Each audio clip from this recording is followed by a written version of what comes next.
Hello all and welcome to my channel. In this video, we're going to be learning about how to install Python on your workstation.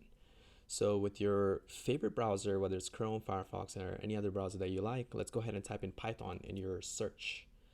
And then when you get the search results back, you're going to see python.org. That's the main website to download Python. So let's go ahead and select that. And as you line up on this website, you're going to see a lot of information that's available to you. This is one of the best websites to get information to learn your Python development and also if you want to expand your knowledge. But this video is not for that. Let's focus on getting the download started.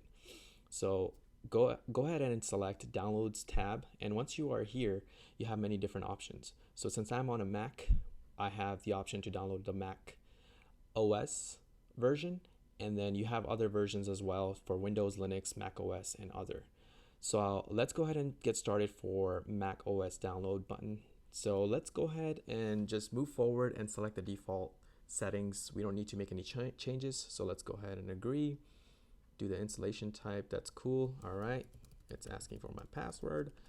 All right, let's do that. And it's gonna take a few seconds to download depending on how fast your operating system is. And if you have the RAM available, it's gonna be fairly quick and it's gonna take a few seconds.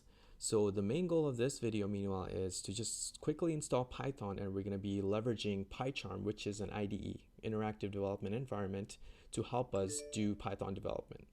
So as you can see, it has been installed successfully, and we have the applications installed here and ready for us to use.